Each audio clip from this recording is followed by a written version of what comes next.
Good morning, everyone. Tough day in the Delaware Valley. Oh man, I don't know where to start because I had thought we were going to have two parades potentially next week. I thought at least we're going to win one, and turns out we go 0-2. But I'm going to talk about the Union stuff a little later in the program with my man Austin in the 10 o'clock hour. It was tough. I thought this Phillies team was going to bounce back. I thought they were going to come back and fight their way through this game 6. And however, that wasn't the case at all because guys at the plate, and Mike, I saw your tweet from yesterday. Guys not stepping up, guys who have no plate discipline. To me is mind-boggling. Reese Hoskins yesterday, Nick Castellanos yesterday, the stuff that was outside they're fishing for. There's the up and away pitches, and then when it's down the middle, they don't swing. I mean, terrible. It wasn't just them two. No, it was just them. That you had a whole lot of them. Good morning, by the way, Pat. Good morning, Mike. Good morning, Austin. Good morning, buddy. Ryan. Good morning, Al. Good morning. It was ugly. It was an ugly start to. Dude, it's been an ugly last 3 games. Like, Mike, take it away. What did you see? What I saw was we shot our load in game 3. Mm-hmm. Like fair assessment. And I think I used that term last you night did, too. you did, or during the Fighting's final. Yeah. Like, to me, there's guys that need to be held accountable for the way they played in this series. JT Realmuto is one of them. I don't care that he hit the game-winning home run in game 1. He went away after game 1. Okay? God forbid Gene Segura doesn't hit a pop-up. This dude, that's all he did was pop up all series long. Okay? Bryson Stott. Where was his plate discipline that got him in when we were playing in the NLCS? The kid became legendary for the way he was fouling off pitches and looking. Other than the home run, Marsh didn't give you nothing at all. No, I mean, listen, the well dried up quickly. It did with this game. And I don't know if they got full of themselves after having such a phenomenal game 3 and going ahead and all that stuff. But It was but here goes like everyone's now scratching, and I've seen a lot of people's posts and tweets and all that. Zach Wheeler put up 5 Ks, allowed 3 hits. He looked like he was doing fine, but the minute Alvarado came in, everyone was biting their nails and bit hard. Good morning, guys. How goes our man Dobbs? Great guy there. Good morning. If be a Phillies. If I may interject really quick, the thing that I realized was they brought in Alvarado and they popped up something very interesting about Yordan Alvarez in terms of his career postseason numbers against lefties and righties. Actually, no, I think it was just across the entire season, including postseason. This man had a better batting average against lefties than he did against righties. He was batting like a 331 against lefties and like a 260 something against righties. That's already strike one. Right. And then when that 3-run shot went out the ballpark, that's what I was that's what I was slowly alluding to. Zach Wheeler already struck him out twice in the game. The numbers are already bad against righties comparatively. Keep Wheeler in and let him deal. He already had the man's number twice already in the game. Correct. Let him stay in, let him battle that through, and then maybe bring in Alvarado. But I don't know what happened to this bullpen in the last 2-3 games. Well, I think the same thing happened to the whole team. Yeah. There's a lot of guys. The moment became too big. It happened. I don't think it was that. I think it was a lot of fatigue. That's what I'm thinking. And I'm sorry, I'm not going to kill Rob Thompson for putting Alvarado in there because Alvarez, he faced him 3 times and he was 0 for 3 going in. So I'm sorry. If you're going to go against their best hitter, okay, and you shut him down 3 out of 4 times, I'll take that. That dude's going to get his. Like he's a Major League Baseball player too. And Alvarado threw a good pitch there. It wasn't like he threw it, dead down the middle. It was low. The dude went down and got it. Yeah, he definitely. So you got to tip your cap. Oh, he got it. Oh, they said like the one thing the broadcast got right last night is the fact that the guy who's sitting in the seats he was sitting in, chances of him getting a home run ball in the World Series was like 0.0000001. Like and yet this guy's sitting there in these nice seats and gets probably one of the most expensive souvenirs of all time. Right, and I'm not going to kill Rob Thompson. Like a lot of people were killing Thompson today. Like no, you can't. Listen, Wheeler did look good last night, and he probably did have some more left in the tank. I personally would have let him empty the tank, but I could see why he didn't. The guy's coming off of a stretch where he had arm fatigue. Yeah, true. You know, you got Wheeler for a few more years. I'm not damaging him.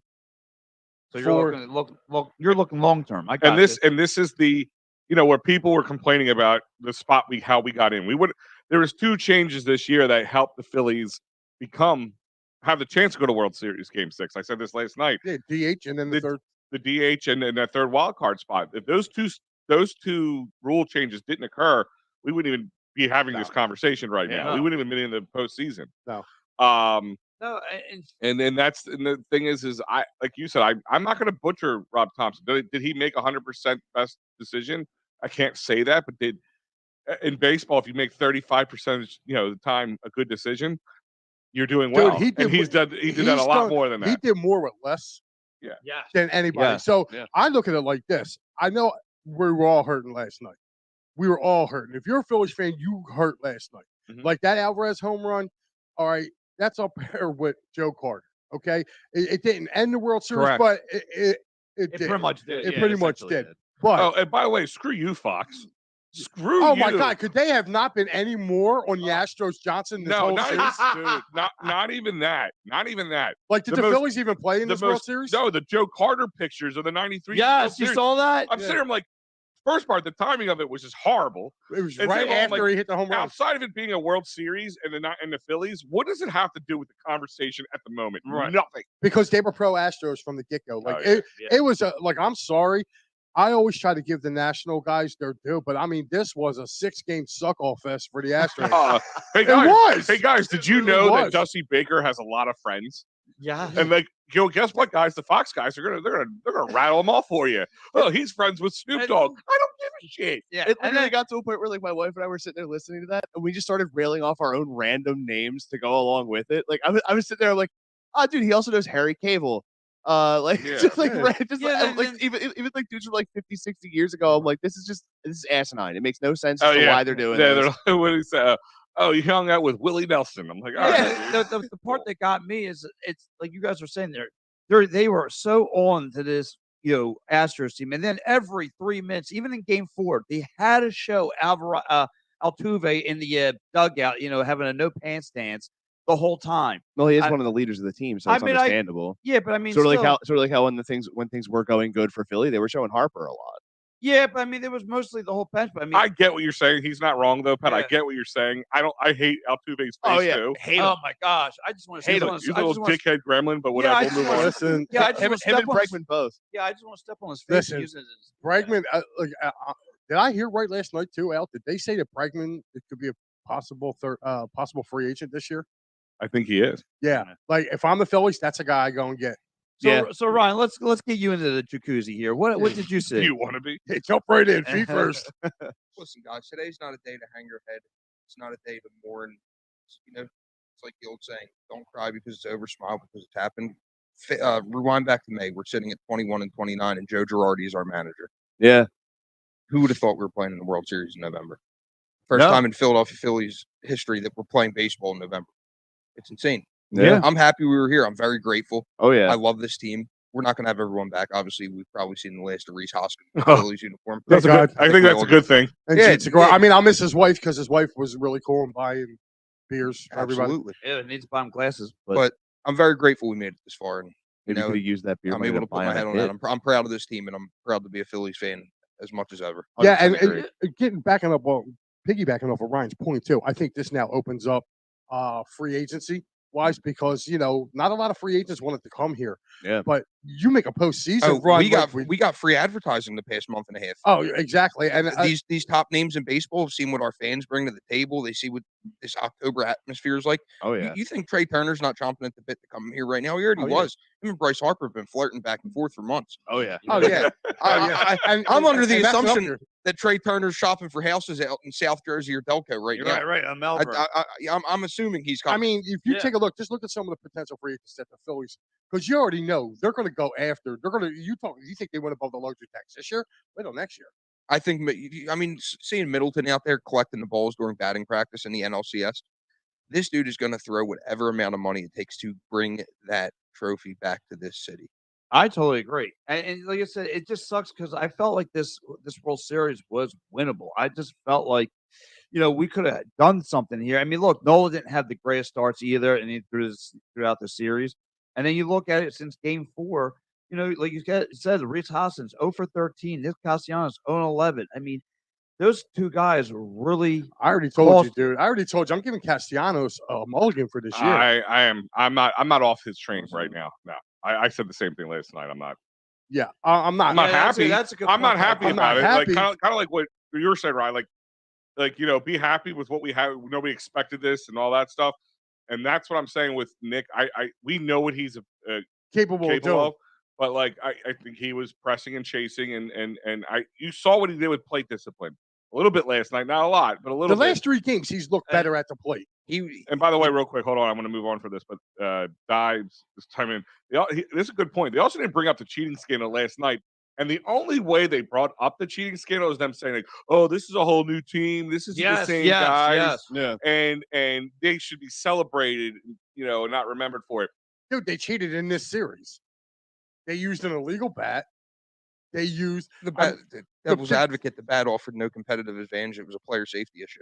Yeah, because the bat was made of maple, which means it splintered more. So it became which more happened a lot last night anyway. Yeah. How many broken bats did they have last night? I thought they were going to stop and take a look at that. I forget who was batting for the Astros, but the one that got sent back at Wheeler. Bats usually don't break at the handle. That's Altuve's, wasn't it? Yeah, that was Altuve. Yeah, bats aren't typically breaking at the handle. Yeah. So I was surprised that things kept moving because I thought something was up there. But yeah, I thought the same thing with that too because I was like, I'm like, wow. I'm like, they're not going to check that bat. Like, I mean, a lot of people I know were like, all right, dude. Well, if a bat's breaking at the handle, it means there's probably a little more weight distributed at the other end of the bat. Yeah. DeGrom. Mike. I don't know. I mean, DeGrom barely plays. That's not. Yeah. Listen, a healthy DeGrom, I'll take him in a heartbeat. Yeah. We don't need another starter that could throw 99 and give you 5, maybe. Listen, I'm not going to poo-poo that idea, but there's other pitchers out there that I would get over DeGrom. And the only reason why I'm saying that, like, DeGrom is a great pitcher when he's healthy. The problem with DeGrom is he's never healthy. Correct. He's always hurt. So I don't want to pay for a guy that's going to be giving us a half a year. Yeah, well, to the fishbowl here, I definitely think that Hoskins is going to be the first guy out of here. I think that's. I think without a doubt that's true. I think he's going. Segura's going. Which it would be great anyway because they went trade. Like I said last night, we didn't want to touch on it too much. We will be doing plenty of hot stove over the time, but hey, look, it's only 5 more days before legal tampering. Exactly right. So, but Segura's gone cap casually. Plus, if they bring somebody in, it's most likely going to be in his position. And Reese is just gone. The experiment has to be done. Reese is going to be going to. Where I can see him going. Oakland A's written all over him. He's got Oakland or Texas. Yeah, he needs a fresh start as much as we need a fresh start without him. Yeah, correct. Yeah, you're totally wrong. All about that. So, yeah, like I said, it just sucks, man. Like I said, I know, I'm agreeing with all you guys here. Look, who would have thought we would have been here, being 12 games out of this, with Joe Girardi, then losing Bryce Harper earlier in the year, and here we are, competing for a World Series. We thought this was going to be a day at the beach. No, I do not want Diaz here. I mean? I'm sorry, Mike. Mike, I love you to death, buddy. Yes, my buddy, Mike. I love you to death, but no, I don't want Diaz here at all. If you move Scott the second, that's what I was saying. Well, if you bring Trey Turner in, you would have to. You would have to. Yeah. But I mean, I don't think Stott would. Well, I don't think it'd be a bad thing. No, I mean, not that it's not. The most athletic position player out there is your shortstop. Right. You have to be. You're shifting left, you're shifting right, you're moving around. Right. Not that the second baseman isn't doing it almost as much. So if he can handle shortstop miles, you can play second base. Now, here's the thing I like going forward. Reese, Bryce is going to get that shoulder repaired. Okay, that's going to be the big question. Yeah, I think he's going to get that repaired. I don't expect him to be ready for open a day. Oh, it's not the shoulder I'm worried about. What's that? Yeah, the elbow. That's what I'm saying. Because they're going to be Tommy John. Yeah, he the soonest he would be back, I think, is middle of June. Yeah, he'd probably right by the All-Star break. Next 2 weeks. It'd probably be the All-Star break for him. So I mean, worst case scenario, I mean, I'm okay. Listen, look how well they did without him. And I'm not saying you go without your MVP, but you're also, like I said, we saw what happened to the DH spot when he wasn't here. It kind of helped guys like Schwarber and even Nick and JT play better than they were before. Because they were able to take time off. They weren't grinding. Mm-hmm. So what I'm saying to you here is like, don't be surprised if you see the Phillies go after a guy like Xander Bogaerts, where he's going to be a little bit of money, but he's not going to be as much money as everybody thinks. Okay, he can play center field, and he's got a good glove. That's what we're missing, I believe, with them two having to play. Like I said, I'm giving Castellanos a mulligan. Guy signed late. He barely had a spring training, and he's been busting his ass to try to fit in. Mm-hmm. I felt like he just tried too hard all year. Did you guys see the mom and the wife getting involved on social media? Yeah, well, I'm sorry.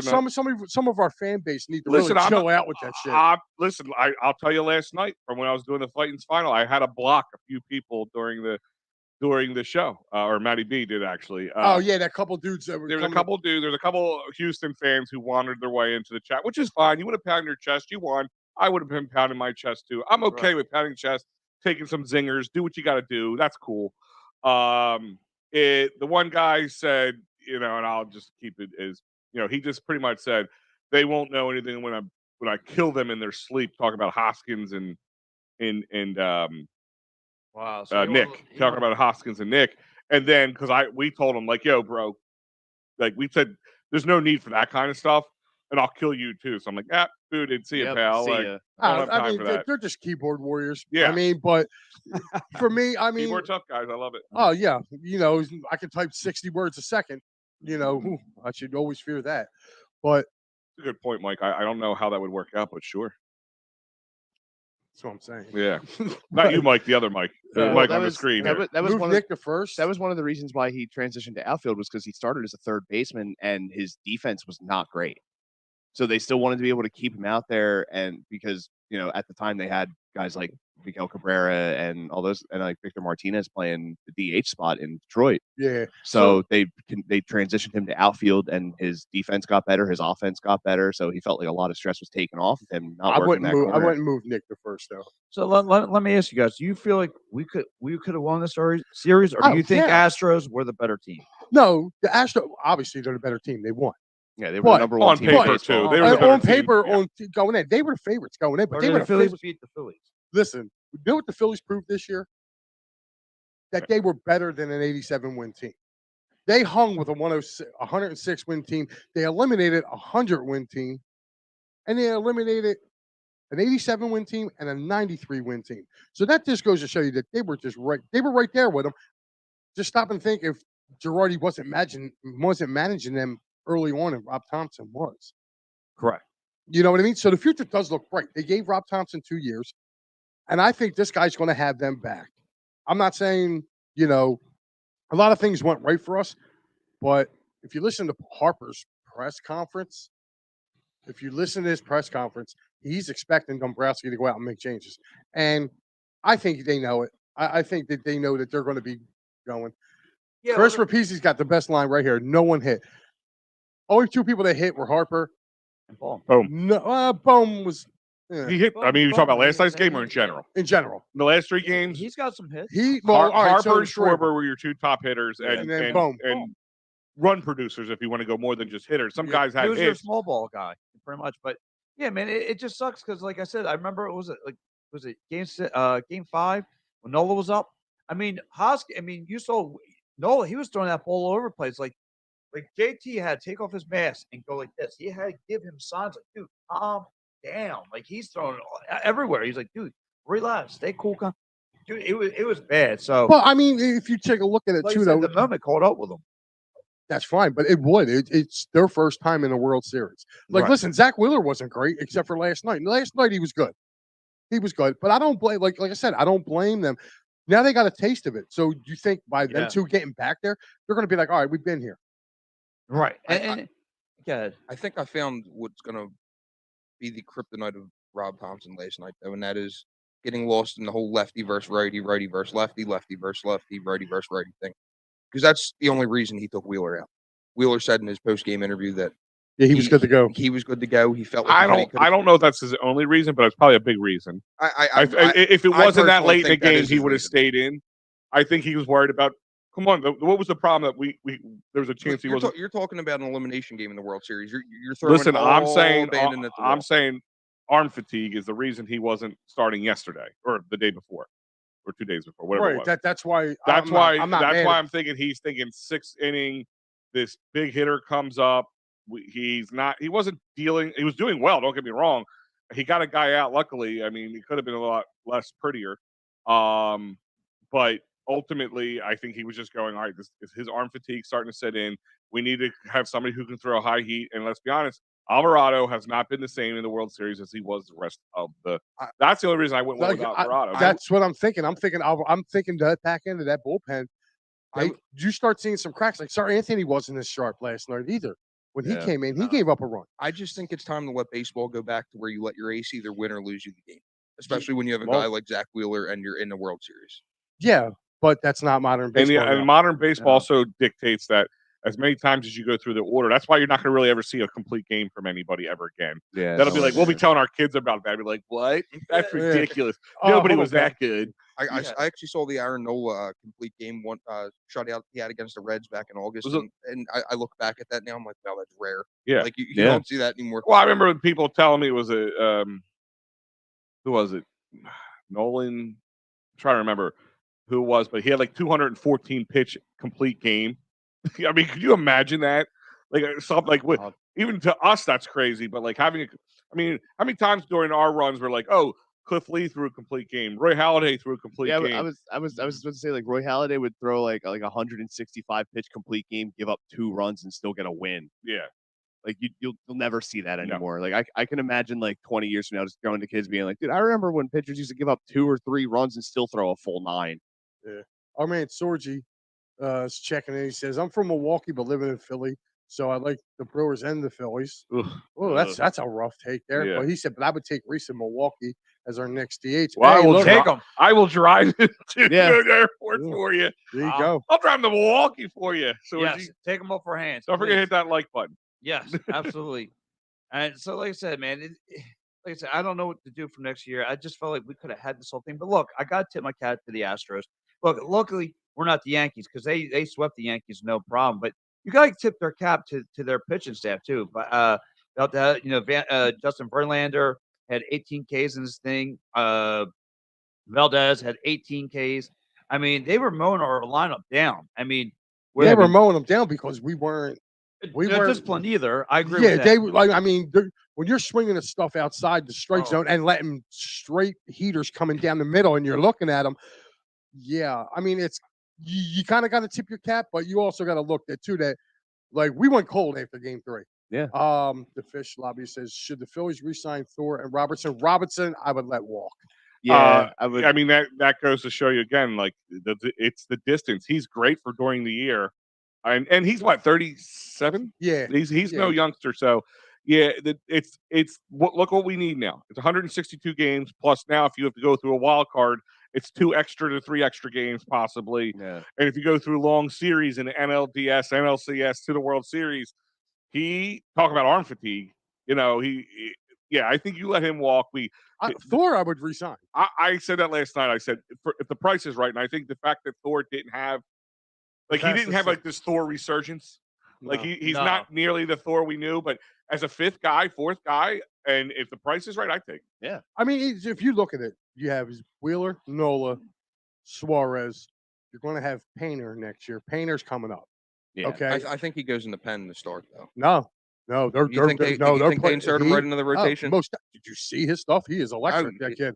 So, no, you put Painter in. Painter's your 4th. You think I asked Matt this last night. Do you guys actually think Painter starts week 1? Or do you think like, I mean, I would like, love it, like but Ryan was saying? I think he goes to the pen for maybe the first month. I don't think he does that at all. I don't know if he comes up at all. Maybe later in the season or if somebody gets hurt, but I just because how young he is, I can see them. Dude, he's a beast, man. I'm not saying you're wrong.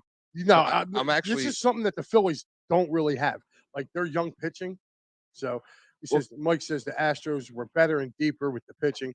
I know their stuff is really good.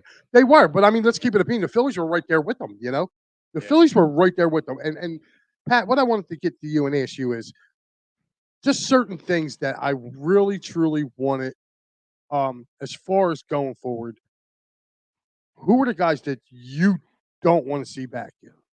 Like, I mean, like you're looking at it, you'd be like, look, dude, your time in a Phillies uniform is done. Well, I think you nailed it earlier. Reese, you're gone. Segura, you're gone. I mean, personally, I do like Segura. He comes up here and there, but no, you're gone. You're going to have, and if I could, but we got him, like you said, Nick Castellanos. I would love for him to get going. To me, this was a one-hit wonder project, but again, he signed for some big money, so we're going to have to deal with what he can bring to you. But however, Reese Hoskins to me is your must go right now. Right now, Reese Hoskins has to go. He gave you nothing. He, like you said, he shot his load in game 3. He was, did not show up at no plate discipline. You're hacking and whatever comes at you, whether it was in the ground, above your knee, above your shoulder. My 10-year-old son, Angelo, pointed out, he's like, Dad, why is he hacking at stuff in the ground? Why? I don't know. He's an idiot. What was that last comment that Chris put up there? Not Bullpen that one. once No, again. not that one. The one before that. Pretty much saying Gene's out, Stott goes to second. Stott to second, and he's talking about bringing Trey Turner in. Yeah. But I mean, to me, honestly, what I want to see the Phillies do is just one, kind of shore up our bullpen a little bit. And there's going to be some people out there, like for God's sakes, like everybody wanted Craig Kimbrell. Yeah, dude, that guy didn't even make the roster for, I believe it was San Diego. Here's my thing with them is we all keep looking at guys who had past success. Sometimes you need to look at young guys because listen, we cannot stock the pond at this point. We're still going to have some cap issues to go. If you go land a guy like Trey Turner, you're going to be paying for it. He's not going to be free. And you release a guy like Gene, you lose Hoskins pay, Robertson if he's gone, a couple guys there. I mean, you're still freeing up some space, but not a lot. So luckily, we still got a lot of guys like Brandon Marsh, as Chris is mentioning here, who's under control for a while, who's not making a ton of money. Matt Vierling, I don't think he's going anywhere. No, Vierling had a decent year for Phillies. But you still have the Schwarber pay, you still have the Harper pay, you still have the Castellanos pay, the Real Muto pay. So all those. Question: if you get a good offer for JT, do you move on from it? Yes. Not that easily. It'd have to be a king's ransom. Like, but I mean, who's your catcher? Hold on. The JT hate has to go. I'm sorry. I don't hate him. No. I just bring up a point. I'm talking about my guy Ryan over here. Why is it so easy to move on from him? For a bag of balls in your eyes. He just got a Golden Glove. Yeah, got a Golden Glove. He was actually one of the few guys in the postseason who produced. I don't know. I still kind of across the board. Him and Aaron Nola found a way to get under my skin mid-season, and it's kind of been riding. Him and Aaron, what do they do? They steal your bike? Like, I don't understand that. I don't know, man. I guess I look at the struggles, some of the struggles that we did have this season as a whole. Now, I can understand the thought process if we can take one guy and plug up 2 or 3 holes with that one guy, like in a trade aspect. But the problem is with him, again, it's age. I was say he'll be 32. They always said, like, if he was to move on from catching, which would suck because he is a good catcher. Like, he is a good he guns them down. Game controller. He can gun him. Yeah, that throw last night was unreal. And you got to tip your cap, even though I mean, he had to strike him out, throw him out in the World Series, which just doesn't happen very often much at all, especially in the World Series. But I say he will be your new first baseman at one point. I can see that. So okay, maybe pull the trigger on that. I like Stubbs.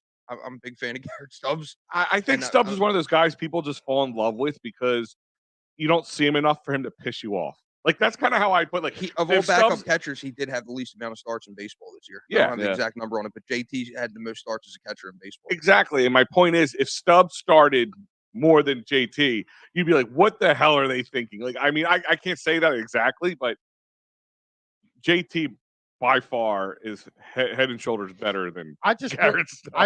I just brought up the question because, it's going to maybe get to a point with JT where either they are going to move on. Like, if you're going to you get rid of Reese, you could actually do, you can actually rotate Bohm and JT at first base. Mm-hmm. Bohm's a natural first baseman. So him going back over to play first isn't bad. And I also like Sosa. I think that was a steal from the Cardinals. Yes, and I think you re-sign him. I want him back badly. Yeah. Well, he's under contract for at least another year. If I'm the Phillies, I'm trying to find a way to extend him a little bit. Absolutely. And to Al's point though, like I can't be that hard on JT. He did have some key hits in the series. Yeah, I mean, but he was the one who stepped up big time when Bryce went down. He started it. Nick came in a little later. Schwarber and him were the first two to really start that.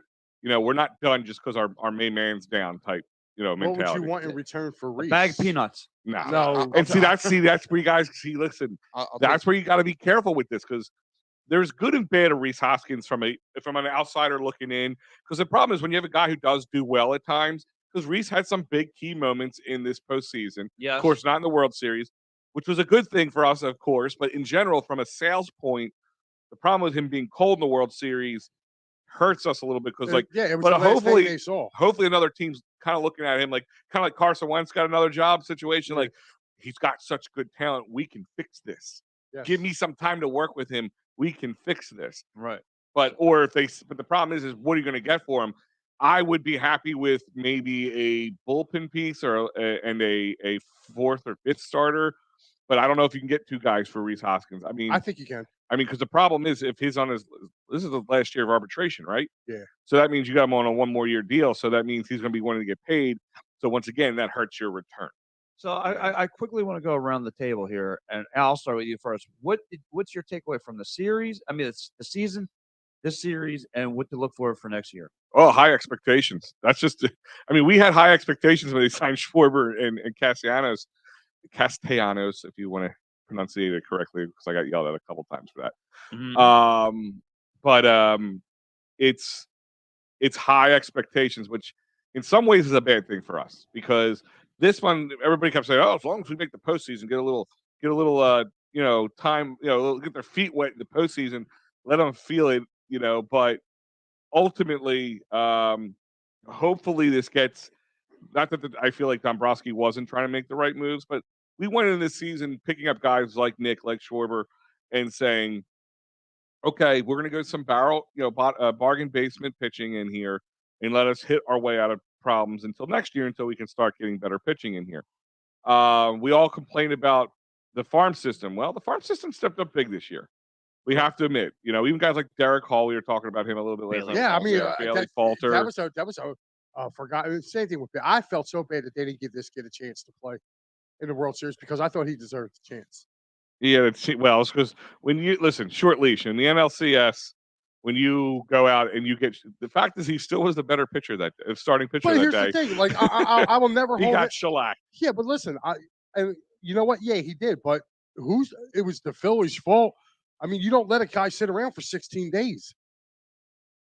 Like, I'm sorry, you just don't. You got to give him some type of work. And I look at it like this, man. Good point, Rob. When it's Harper play field, that will depend on what surgery and how long his return time is. I think he gets the surgery. I think it's a matter of time now. Yeah, I'm waiting to see what happens, man. Like I said, I'm looking forward to Nick coming back next year, and I think with a full training, full spring training, not a one that's rushed. He's going to be able to, you're going to see the Nick Castellanos that I was so happy that they signed. You're going to see a guy who's going to hit 24 to, I'll say 25 to 30 home runs next year. He's going to drive in close to 100 runs. You're going to see the guy that can hit the ball in the gap. I just felt like he pressed a whole lot this year. Yeah, more than anything you're going to see. I think he's working with the team psychologist as much as he's working with the batting coach. Yeah, he just got to move out of Ben Simmons' house. He's got to get another house. Yeah. I hated that from Jump Street. The whole buying Ben Simmons' house. Bad order to it. There's a ghost in there. Forget it. Also, what do you have for what was your takeaway for the season, the series, and for next year? Honestly, I'm right on board with Al. It's a very high ceiling now, very very high expectations. The team definitely showed that they can play with some of the better teams in the league. More than anything, the pitching alone surprised me a lot this season. We usually, just look at where the rest of the teams in the playoffs ranked in terms of bullpen ERA and where we were going into that. We were the only team outside of the top 10 in bullpen ERA, and we wound up making it to the World Series.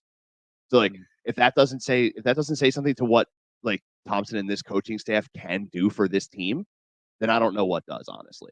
Good point. And then piggybacking off of what Al was saying, a lot of the young talent that we had come up to be able to help sort of fill gaps as like stopgaps type of players that we needed, Bailey Falter, Derek Hall, all those guys, even Bryson Stott stepping up, and we were like, you know what, we're going to go with him and get rid of Didi. Like we were making a lot of the right decisions, and I'll sit there and question if we should have kept Wheeler in or not until the cows come home. Until we come back and win the whole thing, that question will still be in the back of my head. That's just how it's going to be. That's just who I am. I'm that kind of person. You can't change me. Sorry. But like, stop trying. Stop it, Dad. But like, I'll never be you. I learned it from watching you. But like, I mean, from the postseason and like alone, I felt like there's definitely some plate discipline that needs to be learned for a few guys. Castellanos, I feel like just had an off year, like Mike was saying, having the short spring training, the short training camp overall. Like this is a guy who won a batting title last year. Castellanos. He finished over 300 on his average last year. He actually had a really solid season with Cincinnati. He just didn't have enough time, and he'll get back there. Him, Schwarber, Harper. I even feel like JT will bounce back a bit from what he did, because offensively this year was not one of his better years. But like if you just look at the numbers of like in terms of offense for Hoskins, Real Muto, both of those guys were under 200. So like it's very uncharacteristic of JT specifically, but I give him more leeway because of the fact that he was calling the games. So I feel like it's not as I'm not going to be as critical of him. Going forward, honestly, couple of better pieces in the bullpen, maybe another starter, couple pieces in the infield, and you should be in a decent spot to be able to just reload and run it back. All right, Mike, how about you? Overall, season wise, it was great, man. I mean, stop and think about it. The beginning wasn't so good.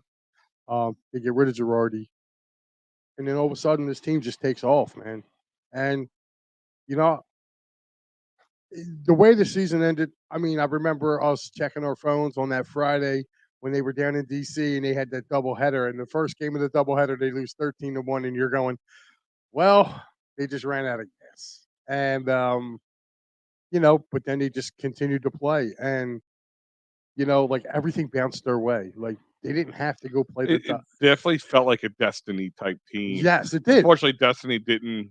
It kind of took a day or two off on us at the worst possible time. Yeah, the balls did bounce our way a lot. I mean, did. It's like the old term puck luck. Yeah. For hockey players or hockey fans out there. We were having a lot of luck. How many times a couple of those home runs that we watched throughout the whole postseason, where you're like watching, like, okay, all right, what? Oh, that's a home run. Yeah. Like the way it kind of curved back in. He only went about 2 or 3 rows deep. The wind or something blew it to the left or to the right, and I mean, a lot of things kind of blew our way. This time, it didn't. It blew their way. It blew and I said that, like, when I was watching the game, like, and that was my outlook over the season. They gave us a great ride. They got somewhere that nobody expected them to get. They hung with the best teams in baseball. They beat most of the best teams in baseball until the end of the year. Sean Kilroy. Here you go. The Phillies can decline a $17 million club option on Gene. Shift Bryson Stott to second base to clear a path, while slick fielding Nico Horner,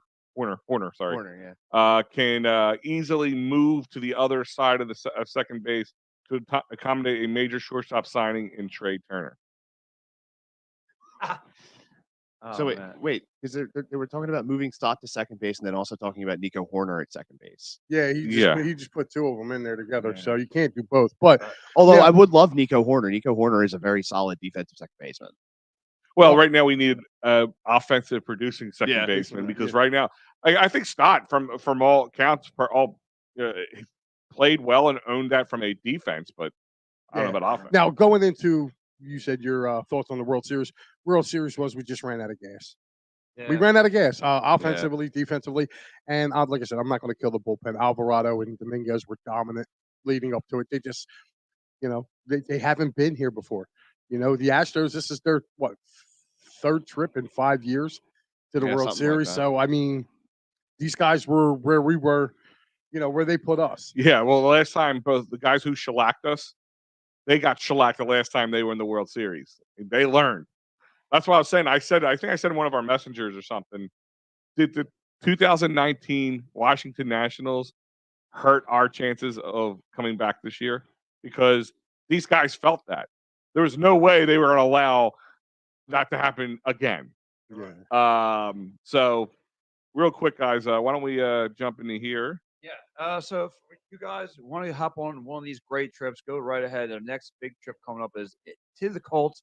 Guys, go check them out. Philly Sports Trips, Edge of Philly Sports. Tell them that we sent you. And look, guys, the one we're doing here locally, big time is going to happen. $345 heading up to New York to see the Birds take on the Giants. Good time to get in. And both teams are playing very well. But man, I'm hearing it is a time of your life.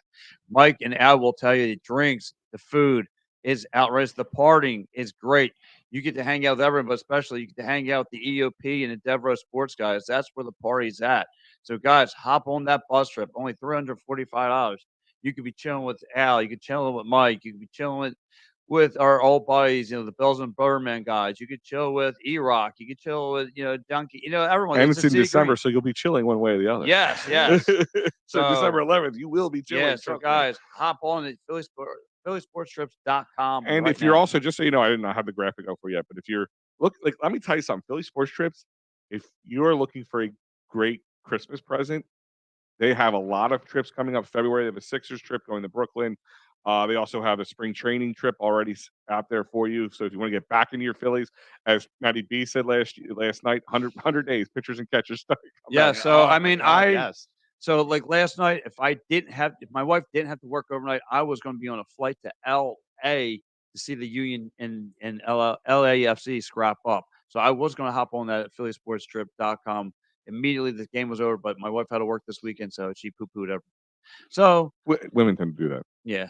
So, and if you are at one of these games, and you should run into some trouble, our man David Archeri definitely can help you out. He works with workers' compensation, motor vehicle accidents, personal injury, and criminal law.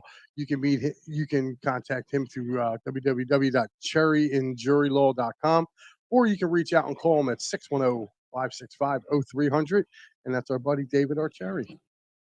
And you know what, guys, Dolan's Bar, even though it was a loss and we are not in the World Series anymore, we are not the world champions of baseball, you could have hung out with some great Phillies greats during the time of the Phillies home away games at Dolan's, as we said throughout the last week of advertising here on EOP. But that's not just it. There'll be plenty more things coming up at Dolan's Bar. It is just a great place to be. 24 East Sellers Avenue, Ridley Park, in the heart of Delco, right off 95. If you're not coming from Delco, check it out. Tell PJ that EOP and the rest of the crew sent you. So, guys, again, I want to continue this Phillies conversation because, look, man, it's a tough loss that we had to take on the chin. But Ryan, I want to go to you. What was your, what's your overall look on the season, the series, and your thoughts moving forward? Well, as I opened up with, I'm extremely grateful for where we ended up. Proud of this team. I'm not hanging my head over this. And obviously, as you all have said, the ceiling is very high now. I do expect us to land one of the top names at shortstop, be it Trey Turner, be it Carlos Correa, Xander Bogaerts, whoever it is. Oh, that's right. I forgot Correa opted out. Yeah, yes, he did. Very smart of him as well. Quite. So whether it's one of them, that'd be awesome. I'm fully expecting we get someone. We had free advertising on national television for the past month, and it was awesome. Fan base is back at the bank, which is awesome. Yeah. The decibel thing, I think, goes. I felt people that. don't understand that. With that said, like the fact that it's kind of like the Legion of Boom, and the 13th Man in Seattle and all that stuff. Like that was, I felt that. I sat 400 level in the NLDS and NLCS, and I felt it shake on Reese Hoskins' home run when he spiked the bat. That platform was shaking. Yeah, dude. I remember the Harper and Bohm home runs in Game 3. They actually registered on Penn State's seismograph. So like, if JT's in the Parker, I was there. I was staring right at it as it was happening. I can tell you right now that I almost fell over the edge, just from people jumping around and like going crazy. I'm on right on the edge on the pole. Like I'm like holding on like this. Like Jesus Christ, like this is ridiculous. But no, I like you said, there has been some free advertising. That's a very astute point that, this team is now a favorable. It went from like probably one of the least favorable destinations. We are a top 5 destination for free agency. I think so, and I'm not. I think Kyle and Nick got the best timing for them because maybe if it was this year and they had a sign, they might not have gotten the same amount of, maybe a little less, not a lot less, but it would have been a little less. It'll be interesting to see because Dombrowski likes to win, and look what he's done in a few years. Could you imagine now? Like they tasted it, they want it now. Yeah, and I want to piggyback off you too, Al. Like Dombrowski does like to win, and listen, he wins where he goes. Look, so that's my only hope with this. And I don't mean to cut you off, Pat. That's my only hope. Like this dude, his teams get to the World Series, and if he's there for a long period of time, they end up winning. Mm-hmm. So I hope he's here for a little bit, and I hope he continues. And so for me, like the way I'm looking at this whole, outtake, and I wish my man Matt was here too. Matt, big Matty B from the 4-4 and catch him every Tuesday night at 9 p.m. Me and him have often talked throughout this whole Phillies, the Philly finals. And prior to me coming to the network, I would obviously watch him. And, and you and I went to the opening day baseball. So, like, the way I looked at it, I took the open day as it is. But as you're, like you said, beginning portion of the year, I'm like, this is going to be a down year for the Phils. And I was writing to Matt. I said, Matt, the issue, if it ain't the bullpen, it's the run fundamentals. If it ain't the run fundamentals, it's the bad discipline at the plate. It's all those things. So I had all my concerns. So we were 12 games out. Then we start racking up wins and racking up, and then the shifts, things start to turn. And I'm like, and then I made some posts like this started reminding me of the 08 team. And this team did give you a nice run. This team did fight through some things. Hell, I mean, look at Alec Bohm, who told you he hated this place. He hated here. And a guy who's overlooked, another guy who people wanted to trade out of here, turned out to be one of your biggest pieces of the year. I mean, consistent bat at the plate. I know everyone wants to talk about Schwarber, but Schwarber also led the NL in strikeouts. But this kid here, Alec Bohm, has been your standout star. I mean, consistent bats. I think he was like 15th or 16th in the league in hitting. I mean, this dude was really, really played the small ball definition for this team. So I really liked what I saw from him. That to me has been your standout star for the year. And to look at the series, I'm with you, Mike. After game 3, you shot your load. They were out of gas. And that's the only thing I can knock on Rob Thompson. The little thing from last night, and maybe this could have been the game. And I know he was not going to change it. But I've been trying to milk that cow for years for the whole season. I would love to see Kyle Schwarber in at least the 3rd spot, 3 or 4 cleanup spot. I know he wasn't going to change it, but again, if you have Alec Bohm being your leadoff guy, getting you on base, you could absolutely continue some hitting there. But it is what it is. Like you said to Ryan, look, I my expectations from the start was playoffs. I didn't expect to have a World Series run. This is, for Al and for us, us guys, we had little ones who got to experience this for the first time and got to see what this 08 feeling was like.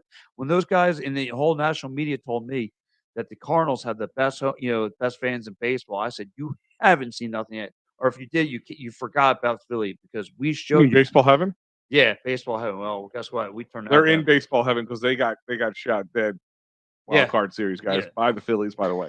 Yeah, I mean, like I said, I thought just get to the postseason was enough, but who knows? Like I said, they beat the Cardinals. No one's going to thought they were going to handle Paul Goldschmidt, and then they wound up beating the Braves, who we've had a tough time with throughout the season. We took care of them, and then we took care of the Padres. And look, man, we went toe to toe with the best in the business. So I got to, Let me ask you a question too. Speaking of the Cardinals too, does Aaron Arenado, does he opt out this year? I wouldn't be surprised. Now, if he's out there at a third baseman, do you make a run for him? You can't. That's the problem. You can't. Why can't you? He's going to want a better than Bryce Harper type. Yeah, he's contract. He's okay. Do it. There's no salary cap in baseball. There's no salary cap. You just pay a luxury tax. John Middleton had but here's the stupid money. Listen. I'm not disagreeing with you, and I know there is to a point. The problem is in the luxury tax when you go over, it's a slap on the wrist to these guys, right? So you have to make the next, and that moves everything up. So you got to make sure you're kind of under it a little bit this time around. Because if you do it 2 years in a row, that's where it becomes a bigger. It incrementally. Yeah, that's how it works. Like, dude, that's the Dodgers have been over the luxury tax Yeah, for the last 6 years. Listen, I'm not saying don't do it. If he wants to do it, it's his money. I am not worried about that. The Dodgers do it year after year and still are able to turn a profit. If you're filling seats or seats, I'm just saying, week, I think it'll be hard to carry 2 Bryce Harper contracts with 2 Schwarber and Castellanos contracts. Here's another question. And Wheeler's contract and JT's contract. Hold on, here's another one. Clayton Kershaw is a free agent. Do you kick the tires on that? Sure. Do you kick the tires on it? Of course you kick the tires on it. I mean, the first starter I'm going after, if I'm going after a starting pitcher, is Carlos Rodon. That's who I'm looking at. Yes. And I don't think Rodon's not going to cost as much as Wheeler. No, definitely not. So, I mean, that's a guy you can get. If you get him and you match him up, now you got 2 righties, 2 lefties, and you're starting 4. You know? Well, like I said, well, here, real quick, I'll give you guys an idea. Sorry to cut you off, Pat. But I'm looking at your 2023 free agent list on MLB or Sports Track, and Carrera, they say the market value is going to be around $31 million per. So that, there you go with that. DeGrom's going to be looking at $41 million if you even want to kick the tires on that. No, I don't. Justin Verlander will be. No, I don't want him either. But he's also still going to be in that 40. I would take him. That $40 million. You just want Kate Upton here. Yeah. Who does? Yes, I do. Who doesn't? Carlos Rodon. Here you go. He's going to be around the market value of around $31 million as well. Trey Turner about $33 million. So they're both in the same ballpark. So just be who do you think's best. So Noah Syndergaard, they're saying is going to be around the $15 million. So that's why I say you probably keep him around, because if he just gets better, that's all cherry on top. Yeah. Aaron Judge will be around, which I feel like this is kind of low, but I can't wait till he signs with the Red Sox. $37 million. It's happening. Trying to think who else would be. Clayton Kershaw, he says, is going to be around $31 million. The Red Sox take him and let Bogarts walk. You guys want to look at Evan Longoria? Yo, hold on. What's he up there? They don't even have him as an average. He's just making. I think he was at $13 million on there on the. You wouldn't take him? No. You wouldn't take Evan Longoria? No Eva for me. Chapman. See, here's the thing: is Chapman is a guy I would be looking at possibly, because the problem is his age. The problem is his age. He can't throw strikes. That's why he's not going to stay in New York. Yeah, well, he's only about, what did I see him at? Chapman. $6 million on the year. No, I'm good. You had to pay me $6 million to take him. Fair enough. So Gene Segura, they have his average at under $5 million. Wow. Now, if he takes a pay cut, would you resign? It's $5 million. That's a pay cut, isn't it? Well, if he's got it's because of the club option. For you drop him and pick him back up. Can you do that? That's what I'm thinking. Would you pick him back up? Yeah, I would. You have to hope there's a team out there that doesn't want a fairly middling contact hitter at the tail. I feel like he's at the tail end of his career at this point. Yeah. So they have Aaron Nola. So is he a free agent this year? No, he's. They have the club option. That's the club option. Yeah, the club option. It's 2022 salary, but they have him. They have Aaron Nola at $26 million. Wow. Yep. So, and Edwin Diaz at $16 million. If you really wanted to kick the tires on him, he's at the closer for the Mets, right? The guy who comes out with the trumpet. Corey Knebel at $5.1 million. Yeah, let him walk. I was not impressed with him at all. Kyle Gibson at 0. It's funny. Like they don't have an average on him at all. Dude, I forgot all about Gibson. Yeah, he pitched in what, like 2? He made like 2 appearances in the World Series. Yeah. Oh, he's walking. McCutcheon's at $7 million. Would you re-sign him? No. You wouldn't re-sign Kutch? I like Kutch as a person, but no, not at 36, 7 years old or whatever the heck he is. No. Oh. We gotta stay in the younger-ish. Somebody brought this up. Trey Mancini. I would take him. They have him around the 18.1 million average if he's picked up. Yeah, he wasn't bad for the Orioles. I think he got kind of. Well, Houston this year. Yeah, well, Oh yeah, it wasn't bad when he was played for the Orioles. No. They traded for him this year. They traded for him. He was with Baltimore in the beginning of the year. Yeah, but I'm saying, but he's technically with Houston right now. We just saw him. I mean, when he was with Baltimore, dude, he was lighting it up. Yeah, and you can play him at any position. You can play. You guys went pro far? No, thank you. Uriel Gurriel is going to be up too. His, even though he didn't get to play last night, he's at $15 million. Just trying to think. Nimmo is actually up too. I would take him in a heartbeat. $21 million. Brandon Nimmo, I would take. Now, if you're going to steal somebody from your division, like Brandon Nimmo, and he's a good leadoff hitter. Yeah, like that's a guy who can bat leadoff, and he can play. Zach Eflin, they have him at $13 million. Average, which is under what we're paying him, a little under what we're paying him. Keep him in the bullpen, I'll be okay. Yeah. And I'm trying to think, is there anybody else you guys want to look at? No. Yeah, that's about it. There's a lot more. Right. Yeah, but listen, I really quickly want to touch on a couple things. Hold on, this is for you, Pat. Hey, what's going on? in U City? In U City. But listen. We did have a hockey team, though, that went off yesterday. Again, they finally got back to the win column. And I want to go with you, Mike. Tough week this week. I know my cousin. Dude, they played back to back. Right. But they're pretty bad at that. They're 0-3. My cousin Art was touching his nipples about Super T going off because that's his favorite player. He's a weirdo. But anyway, listen, back in the we got to see an old familiar face yesterday. We got to see. And he lights up the lamp, the first one to get on the board. And then after that, my man, Carter Hart, was untouchable between the pipes. Yes, he was. He was stellar last night. The defense was stellar in front of him, too, after that little lapse in the beginning. But I guess you get to have the best of both worlds. Devereux gets the goal. Yeah. Your former Flyers scores, and then the Flyers win the game. So, to me, I got to see the best of both worlds last night. I was bouncing back and forth between the Flyers game and the disappointment that was the World Series.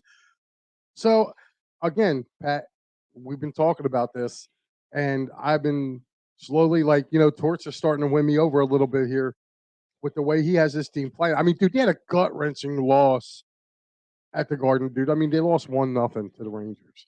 Yes. And then they come right back the next night. They got to go to Toronto and play the Leafs team who was sitting at home resting, waiting for the Flyers to come in, and they still had a chance to win that. The legs just weren't there in the third period for them. No, they were gassed. Like, again, the Flyers are now sitting at 6-3-1. Who would have thought? Who would have thought? Listen, if you look at it, for every 10 games, if they're 6-3-1, for every 10 games, dude, they're going to make postseason.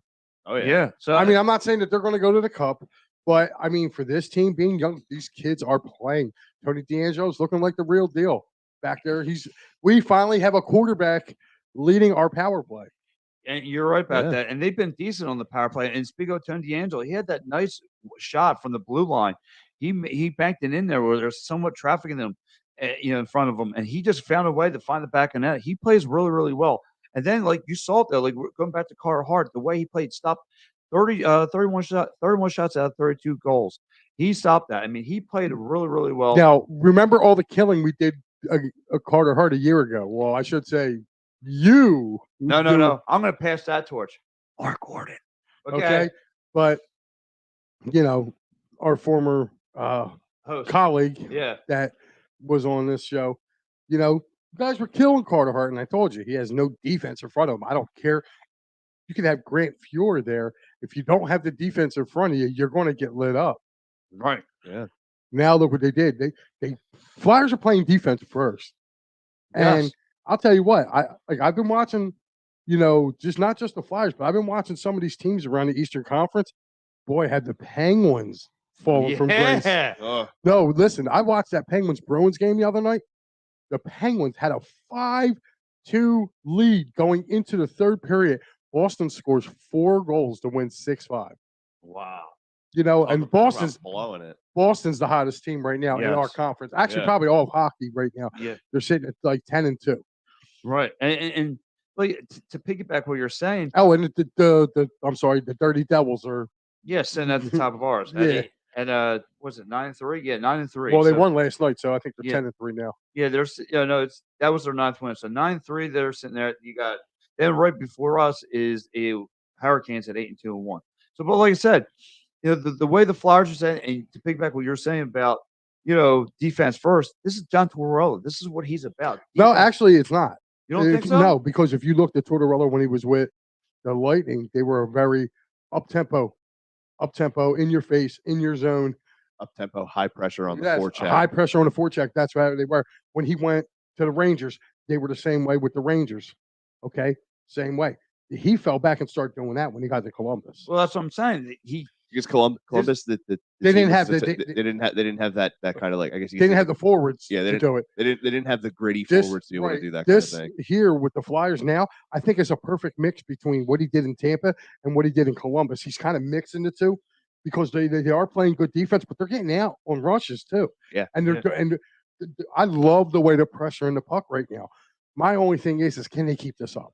Like, everybody's waiting for the other shoe to drop, and I don't think it's going to come. Like, I think they'll have a little bit of spurts because they're young, but they're playing really good hockey right now. Well, they should not have that problem come Tuesday because they have the Blues coming in, and the Blues are on a 6-game losing streak. Yeah, listen, man, you got to stop with that. You got to stop with that.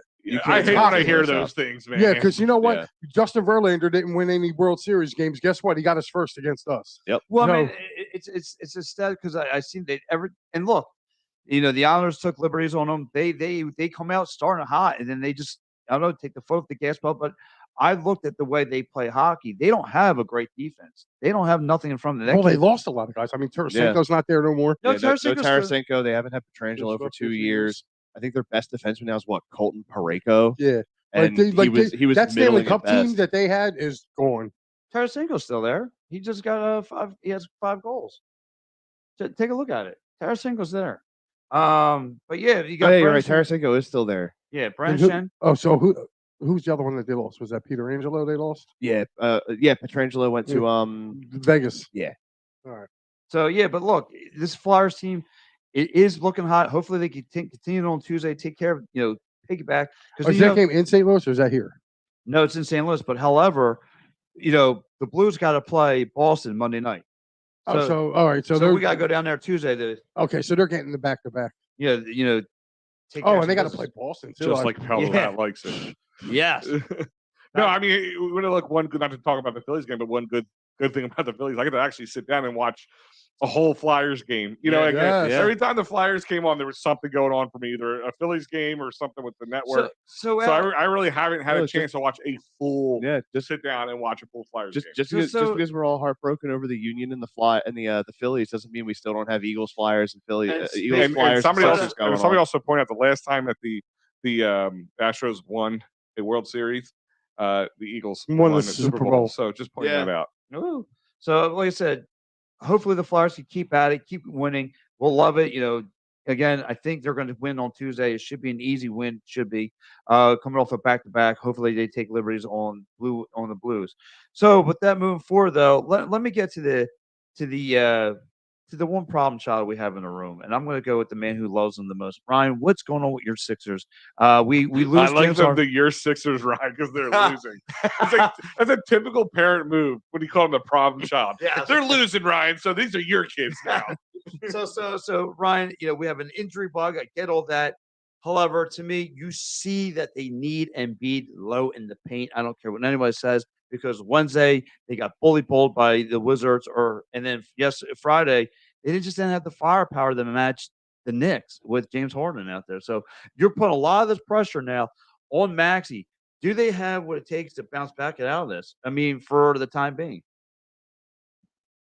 As soon as Doc Rivers is out of the control of the helm of the Sixers, he's the problem right now.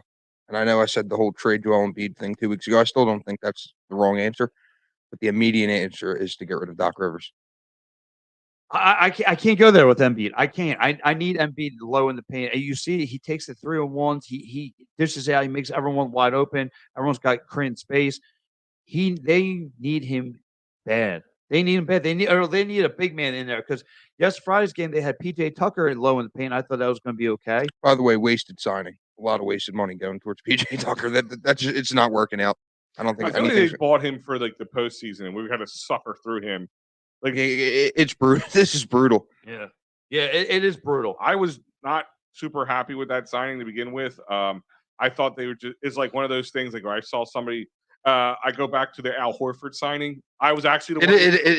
This is the Al Horford. I actually was one of the guys that said, they should sign Al Horford because if you can't beat him, join him type situation. And but my thought process was not to spend $100 billion on the guy, and also have a guy who can spell Joel for a length of time, because we knew at that time he might miss a game totally, or he can miss a half a game or something if Al Horford's in there.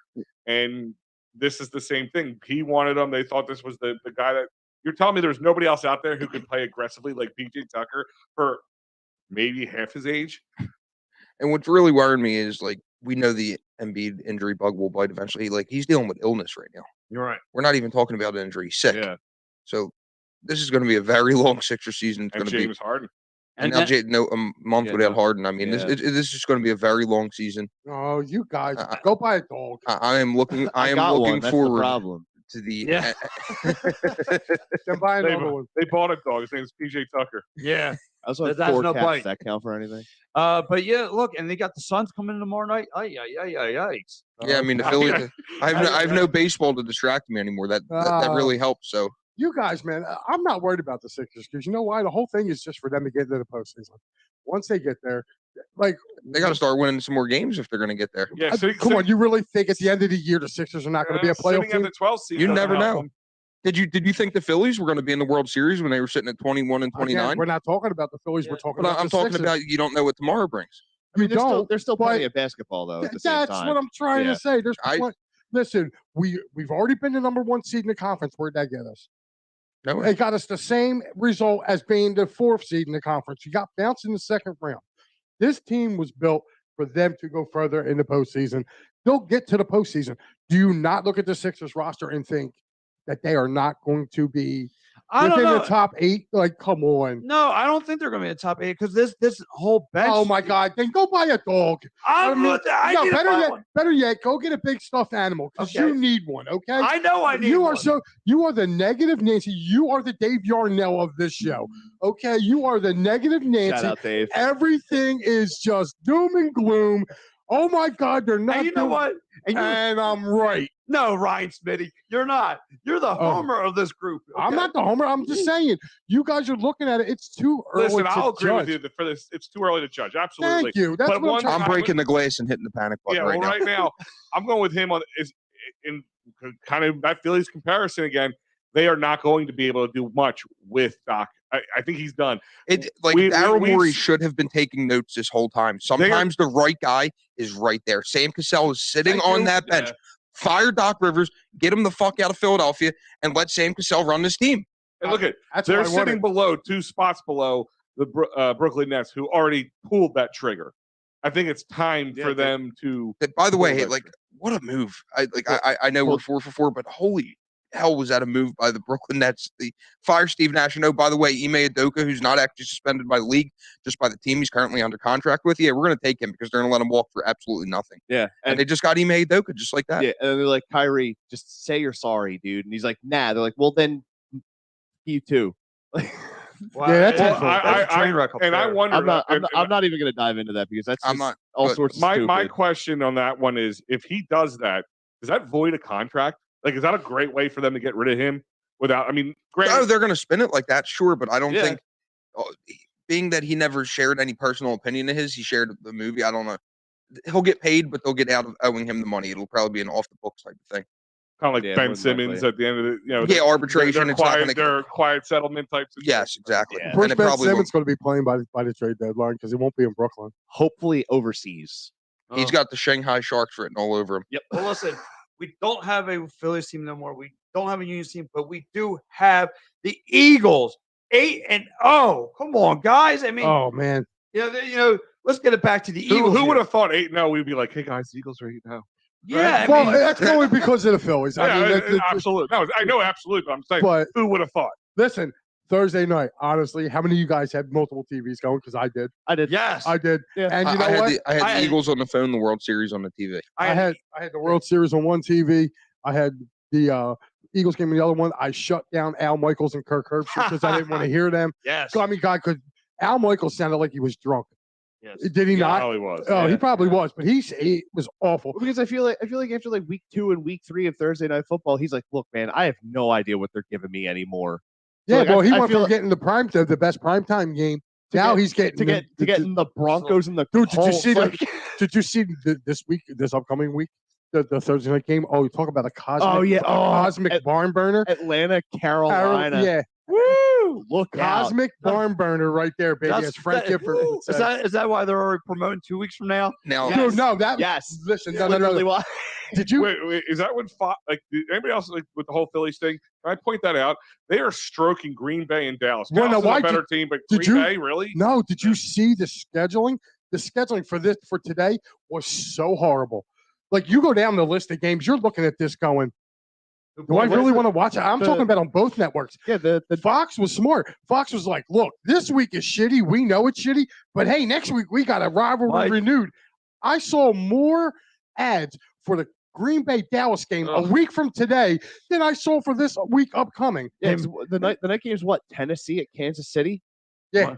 Like, aside from that, there aren't really many marquee matchups this No, week. the Monday night game's shit too. The Monday night game is Baltimore at New Orleans. Mike, I'm going to steal a line from our in the old wrestling days. Who booked this crap? Yes. Yes. I mean, if you look at week 9, somebody who was making the schedule fell asleep on the job. Yeah. Do you think like they start like the next NBA, the next NFL rule change going to be where they're going to start flexing games all season long? I hope not. Oh my god. I hope not. Could you imagine that? No, Like, oh, wait a minute. Eagles, Texans. Oh, yeah, we're going to put that on. That's going to be our Fox. They're 8-0. They're going to be on Fox. But the thing about the Birds, I mean, they played a little, again, people, the Texans are taking them. Relax. This team had up-tempo play. Jalen Hurts looked fine in the pocket. And Mike, again, I got to keep on congratulating you because you've been calling this since in April saying, everyone's like, Jalen Hurts can never step up his game. You said, guys, give him a second year. Oh, he is what he is. You say, guys, let him work on his mechanics. Because, Pat, and you were right. You were spot here's on. the thing. Because they didn't do their homework and watch Jalen Hurts. Jalen Hurts has gotten better every year. The best thing he ever could have did was leave Alabama and go to Oklahoma. He couldn't throw the ball really when he was at Alabama. He went to Oklahoma. He was under Lincoln Riley. Lincoln Riley fixed his mechanics. The dude was throwing to CeeDee Lamb. Yeah. Okay. He was throwing, and it was just him and CeeDee Lamb. They were that's all that Oklahoma team had. Yeah. And a lot of people forget Jalen Hurts finished the runner-up to the Heisman that year. Yeah. So it was only going to be natural the way this kid's work ethic was. You could see he's going to put the work in. Like, you think he's having a tremendous season this year? Wait till he comes back for year 3. Like the game has so slowed down for him now. Well, it's the mentality too. That Yeah. you were just saying, like, they're 8-0, and any guy, I don't care if you've been in the league for a year, 2 or 20, you could be stroking yourself right now. Yeah. And he said after they were 7-0, all right, guys, enjoy this short week. You have till about dinner time to enjoy this victory. We're back to work. Right. Like, this dude gets it. Like, and my only fault, dude, with this whole Eagles game was that their run defense has got to be shored up. Well, I don't know if that was Jordan Davis scenario. But I don't know. Plus, if you take a look, Jonathan Gannon not one time went to that 5-man front. Not one time. I would have thought you would have seen more blitzing knowing who they don't knowing who we have in the secondary and who they don't have in their wide receiver core. I would have been like, all right, this is where we can go a little nuts. Did you see? They only threw at Darius Slay twice the whole game, and he had 2 pass breakups. So that right there, going forward, I'm looking forward to. They have some time off now. They got the Commanders coming in Monday night. I think the Commanders are going to give them a little better game this time around. They got Heineke at quarterback. Heineke makes 3 games straight. Well, let's see how the O-line even holds up because this O-line's bad. Yeah. When Heineke played last, the O-line was at least better, not great, better than what he has now. The O-line for the Washington Commanders is going. It's one of the biggest Achilles heels. Well, yeah, and they just lost a couple guys. So I'm actually going to watch that game today between them and Minnesota because I actually took the Commanders. You're going to keep your eyes. I think I did. Yeah. I did too. On Minnesota. Yeah. No, I don't think I did that one. I'm thinking of the other. I did that one, but I mean, I'm going to watch that game today with kind of keen interest. Of course, if you've been following Twitter, the Cowboy fans can't seem to get the Eagles out their mouth. They can't wait for the 24th. Be careful what you wish for. Can I ask a question? And I don't want to get ahead of myself. I hate getting ahead of myself. I don't like to do that. Nothing wrong with that. Right now, I'm going to sound like a fan more than somebody who's an analyst. Can I ask you a question? If the Eagles, I say if, because with undefeated, it's a hard thing. If the Eagles go undefeated, because the reason I say it's hard, because if you stay undefeated to that Dallas game, it could be the Gardner Minshew show for the last 2-3 weeks of the season, right? So hard to stay undefeated at that point. No A.J. Brown probably playing it or anything like that. But if they go undefeated or pretty much undefeated as long as the full stretch is in, and they take the crown and win the Super Bowl, can we go take the moniker of America's team away from Dallas? Oh yeah, because you know what? Listen, should have happened a decade ago, dude. If the Eagles, because one guy. Listen, one guy said in the video, they get it.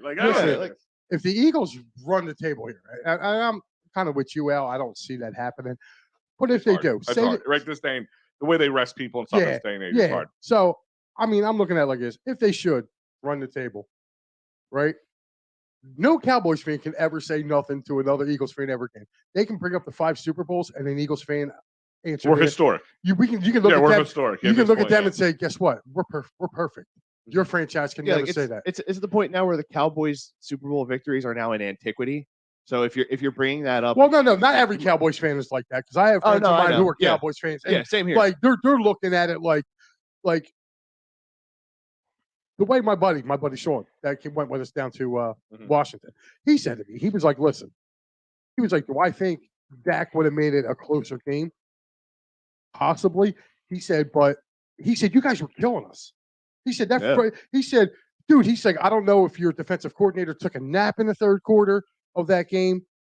He said, "But he felt safe." He goes, "But when we needed to stop you guys," he said, "we couldn't stop you guys." Well, he goes, and that's scary. And this is what I'm going to read into now. Mm-hmm. A lot of people now are looking at the schedule and seeing that the Eagles gave up 160 yards to Dameon Pierce.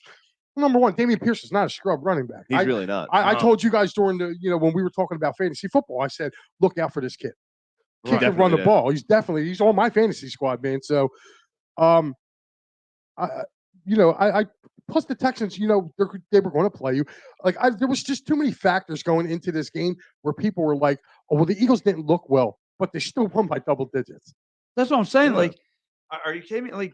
And going back to Jalen Hurts, he was making throws. I mean, he's finding Dallas Goedert all over that. Dallas Goedert raped them. Oh my gosh! All over. Jesus. Did he not? He really did. Did he not? I'm sorry, I didn't mean. He really did. Caught me off guard here. No, but I mean, again, he was wide open, all in the middle of the field. I mean, yeah, he was. Listen, I felt. You know what I felt bad for? It's Devontae Smith, because he's kind of like the forgotten guy in this offense. Yeah. For now, which is a great thing. Yeah, I mean, when you can sit there and say Devontae Smith is a forgotten guy in the offense, you're like, okay, that's the worst case scenario. But I'll tell you what, right. You know what else I was loving too? Miles Sanders was really running hard. He was. Miles Sanders, and no more duking inside the hole. He's hitting that hole and he's going, man. He's dropping those shoulder pads. You got to be careful. You got Pat over there, Julian. You're talking about running hard and hitting holes. I mean, look at him. I'm surprised his chin. He's wiping his chin. It's hard to run hard. Sometimes you trip over it. But look, he's turning red. But his Mets shirt's changing colors. Yeah, that's like I said though. Like it's a nude golf shirt. Yeah, it is. I want to go back to Jalen. Like I said, he was making the right throws. Like you said, Mike, his mechanics are fine. His accuracy has been on point this year. Is he your MVP? And another point question, and you've heard it from Cowboys fans. You're lucky you didn't have Dak in that game. You're lucky. And Dak is still the man. Listen, we're going to find that out on Christmas Eve. Yeah. As far as what's going to happen. And then, I'm sorry, but, I'm not holding no stock in, if we would have had Dak. Well, guess what? You didn't have Dak, and you guys had Cooper Rush, who was playing really high. 4-0, right? 4-0 leading up into that game. The only loss they had was from Dak. So, I mean, I'm sorry. Yes. Is Dak better than Cooper Rush? Yes. Yeah. But Cooper Rush is a very quality backup. And I'm sorry, I'm not taking no excuse from a Cowboys fan saying, "Oh, well, you beat us with our backup." Well, guess what? Our backup won a Super Bowl. Well, guess what? Also, at the same time, they were also the same people that were like, "You guys haven't faced a legitimate defense yet," and we did, and we spanked them. Oh, and here's the best part. I love it too. Cowboys fans are out there, not all of them, but I mean the ones in the Twitter world here chirping about how we haven't played nobody, but yet they had their schedule is easier than ours. Yeah. So if we haven't played anybody yet and we're undefeated, you haven't played any. Your schedule's easier than ours, and you have 2 losses, dude. What are you saying? Getting back to the game Thursday night, though, the one area I was a little ticked off at was Mailata. He got beat like a rented mule. Yeah. It looked like he was not ready to play. So, like again, I don't know if it's a short week. Big man exhaustion, maybe? That's what I was thinking. Yeah, more than likely. I'm thinking short week. Not trying to make excuses, but that can happen. Hughes whipped him like a government mule, as we say in wrestling. Hughes really did put him to work. He did. That Steven Nelson coming off the edge and getting that fumble too. Yeah, how about that? That guy coming back and I saw him line up, and I literally went to my wife. I was like, he's gonna blitz off that outside edge. He's gonna try and hit Hurts off of his blind side. They didn't have anybody over there to pick that extra runner, that extra running up. He got completely free. Dude, that's going to happen. It's going to happen. But I mean, their defense bailed him out. So. Yeah, Hurts' first fumble of the season right there. And just right now to answer your question, Pat, I'm looking at the NFL MVP odds tracker. Right now, Josh Allen is top. Jalen Hurts is at plus. Josh Allen's at plus 123. He moved. Jalen Hurts is at plus 365. And Patrick Mahomes is at plus 415. So he moved. That means Jalen moved in front of Patrick Mahomes. Slightly, but yes. So Ryan, what do you think about Jalen Hurts being an MVP candidate? I have 2 perspectives on this. As an Eagles fan, I'm rooting for that to happen. But as a bettor, that bet Josh Allen in the preseason to win the MVP. Oh, really? There's no wrong result here for me. Yeah. Jalen Hurts can play great football, and Josh Allen can still win MVP. So. Well, that's what I'm saying. Like I said, I think this kid can win it. I'm with you, Mike. You shot. Like I said, you told everyone since April this kid was going to be. Yeah, I know. And how many guys from our network in our private group chat was like, "Oh, dude, you're just drinking the Kool-Aid. You're just drinking the Kool-Aid." And I do know people that got in on those Hurts MVP odds. My one buddy did it at my house the night of the draft. I think he put 50 on it at like plus 4,000. So yeah, and when according to that thing, it was like four something. Well, at the beginning of the season, he was like plus 4,000. So you got it on there. Yeah, that's huge. But look, guys, look, this has been another fun morning. But before we roll out here, we want to tip our caps to a couple of sponsors here. First, here goes our man David Archett.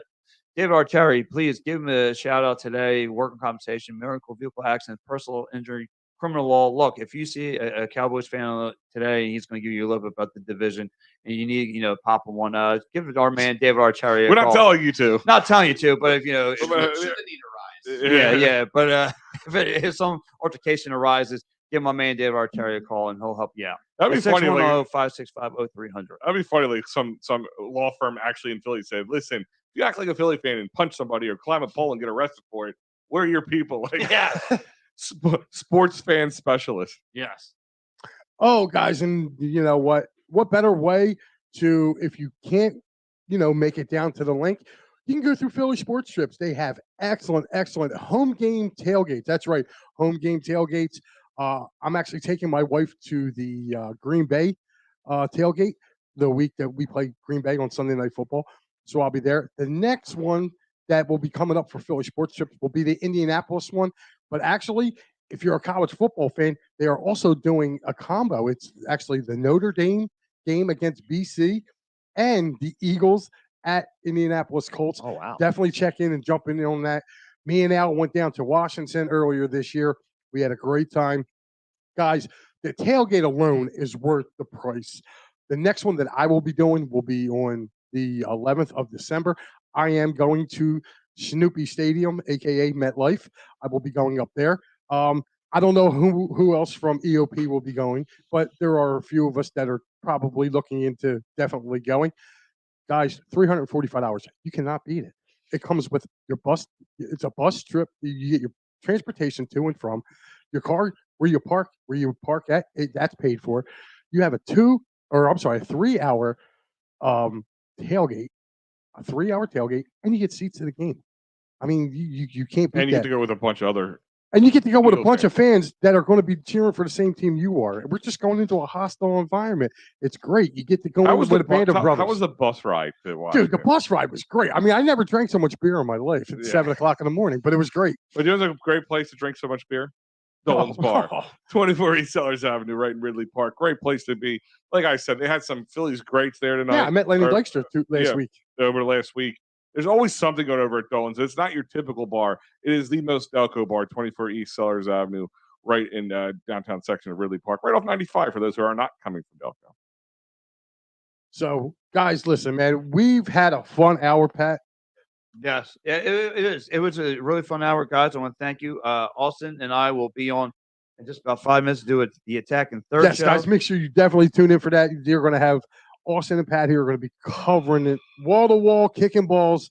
Oh. So, yeah, see, Pat's already got a smile on his face. I feel sorry for Austin. See what you done went and did, Mike? Yeah, well, listen, I have to deal with this. See what you've done indeed there, Michael. See what you done went and did, boy. Listen, I am getting him so primed and ready for you because I got to deal with this on a weekly basis. So I'm going to get Pat all fired up and lathered up, ready to go. But, guys, it's been good. Brother. On to the next one. Thanks, Ryan. Thank you. Ryan, guys. Austin, thank you. Adam. And Al, thank you. Al, thanks for producing the program. Guys, stay tuned. Attack and Third. MLS Cup was on the line. Cup We're going to dive right breakdown. into it in a little bit. See you then.